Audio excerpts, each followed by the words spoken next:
I always believed my marriage was built on trust. Sophie and I had been together for nearly a decade, navigating life's ups and downs like any other couple. Love, passion, laughter, it had all been there once. Over time, our fire dimmed, but I never doubted her faithfulness. Until that night. Friday evenings were predictable. I worked late, Sophie stayed home, and we'd usually order takeout, curling up on the couch with a movie. But that evening, something felt off the moment I stepped through the front door. The air smelled different. Faint traces of expensive cologne lingered, unfamiliar and cloying. The lights were dimmed, candles flickering on the dining table, their soft glow reflecting off the wine glasses filled with deep red liquid.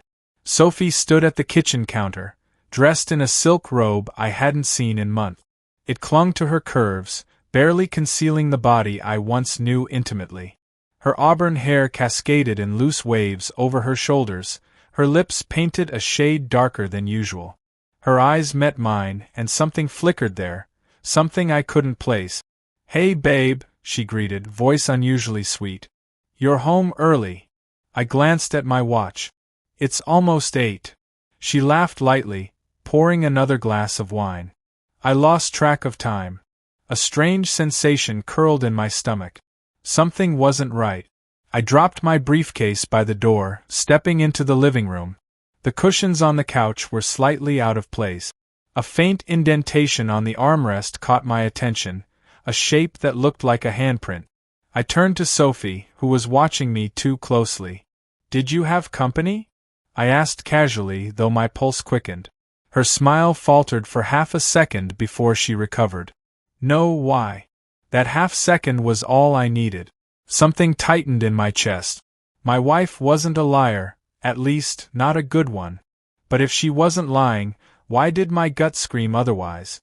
She walked toward me, placing a hand on my chest, her touch warm, fingers tracing slow circles. "Why are you looking at me like that?" I forced a chuckle. "No reason." "Good," she purred, pressing closer. "Because I made something special for dinner." Her lips brushed my jaw, soft and teasing, but I barely felt it. My mind raced, trying to piece together what my instincts were desperately warning me about. I stepped back, nodding toward the dining table. "What's the occasion?" She lifted a shoulder in a careless shrug. "Just wanted to spoil my husband." Another lie. Sophie was many things, but spontaneous wasn't one of them. I pulled out a chair, watching as she did the same. She picked up her glass, taking a slow sip of wine, her gaze never leaving mine. "How was work?" she asked. "Long," I said, still studying her. "Yours?" She hesitated. "Oh, you know, same as always." Sophie didn't have a job. She worked from home, running a small online business selling handmade jewelry. So why did that response sound like an automatic excuse? I twirled my fork in the pasta she had prepared, my appetite gone. My stomach twisted, unease settling in my bones like lead. My wife was hiding something. But what? And more importantly, who? The rest of the evening passed in a blur. Sophie kept up the act, smiling, touching my arm, laughing at jokes that weren't funny. But I saw the cracks, the forced ease in her movements, the way she glanced at her phone when she thought I wasn't looking, the way her fingers trembled slightly when she lifted her wineglass. I barely slept that night. Lying beside her, listening to the steady rhythm of her breathing, I stared at the ceiling, my mind a whirlwind of questions. Who was he? How long had this been going on? How could I have missed the signs? I needed proof. I needed the truth. At some point during the night, when Sophie turned away from me, her body curled toward the edge of the bed, I reached for her phone. My heart pounded as I carefully lifted it from the nightstand. The screen was locked, but I knew the passcode. She had given it to me long ago, back when secrets didn't exist between us. Hands shaking, I entered the numbers. The screen unlocked. A message thread was open. My stomach clenched as I read the most recent text. "Him, last night was incredible. Sophie, shoo, don't make me blush. Him, I can still feel you on me. Sophie, you're bad." A lump formed in my throat. I scrolled up, each message cutting deeper than the last. They had been meeting for months. Their exchanges were filled with inside jokes, teasing remarks, explicit desires. And photos. Sophie, wearing nothing but the lace lingerie I had bought her for our anniversary.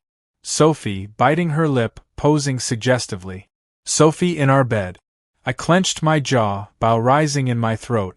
Everything I thought I knew about my marriage was a lie. I put the phone back, heart hammering.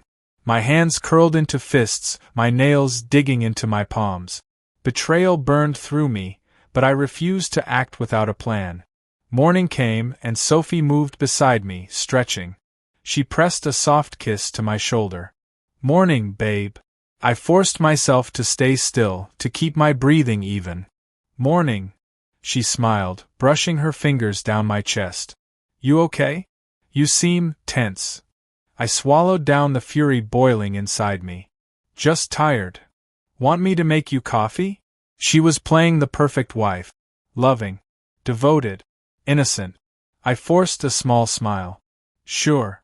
She kissed me again before slipping out of bed, her silk robe trailing behind her. As I watched her walk away, one thought consumed me. She had no idea I knew. And that gave me the advantage. For the next few days, I played the role of the oblivious husband. I kissed Sophie goodbye in the mornings, acted normal at dinner, even laughed at her stories. But beneath the surface, I watched her. Studied every move she made. Every text she sent when she thought I wasn't looking. Every moment she disappeared into another room to take a call. I started tracking her location through her phone. She had no idea. On Wednesday, she told me she was meeting some girlfriends for dinner. I smiled, kissed her cheek, and told her to have fun. Then I followed her. She drove across town to a high-end hotel, parking in the back. My pulse pounded in my ears as I watched her step out, adjusting the hem of her dress, anticipation glowing in her eyes. Minutes later, a tall man approached. Muscular, well-dressed, confident. He grinned as he reached her, his hands immediately finding her waist. They kissed. Not a chaste, innocent peck. A deep, hungry kiss. I gripped the steering wheel so tightly my knuckles turned white.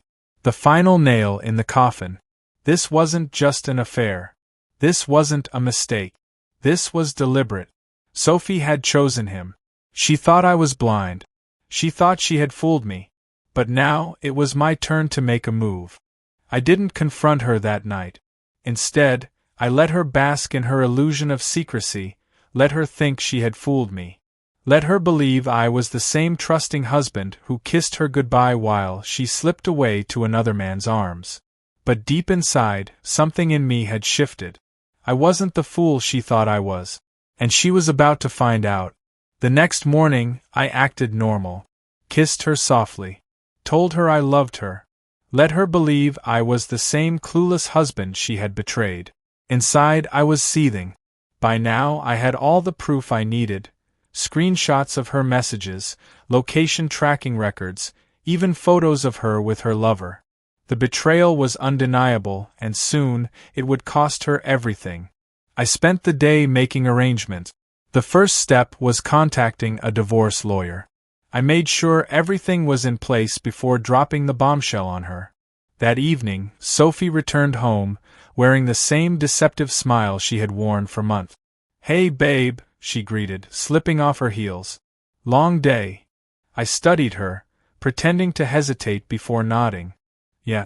You." She stretched, feigning exhaustion. "Brutal. I need a hot bath." Her lies flowed effortlessly. I waited until she poured herself a glass of wine and settled onto the couch before speaking. "I know." She looked up, puzzled. "Know what?" My voice remained calm, controlled. "About him." Her face paled, the color draining instantly. What are you talking about?" I pulled out my phone and opened the photo gallery. Slowly, I swiped through the pictures. Her intimate texts, the hotel meetings, the undeniable proof of her infidelity. Her wineglass trembled in her grip. "I can explain." "Don't." My voice was razor-sharp. "You've been lying for months, Sophie. Every kiss, every 'I love you,' Every night spent in our bed, you chose to betray me. Tears welled in her eyes. It wasn't like that. I let out a humorless chuckle. It was exactly like that. She reached for my hand, but I pulled away. Please, just let me explain. I'm done listening to lies. Her breathing grew rapid. Are you leaving me? I met her gaze, letting the silence stretch. No. You're leaving. Her brows furrowed. What? I leaned forward, voice deadly calm. This house? It's mine. You signed a prenuptial agreement when we got married. You cheated. That means you get nothing. Her lips parted in shock. You can't do this. I already have. I stood, grabbed a folder from the counter, and dropped it onto the table. Inside are the divorce papers. I suggest you sign them before I take this evidence to court and humiliate you. Tears slipped down her cheeks. I made a mistake. No, Sophie, I said coldly.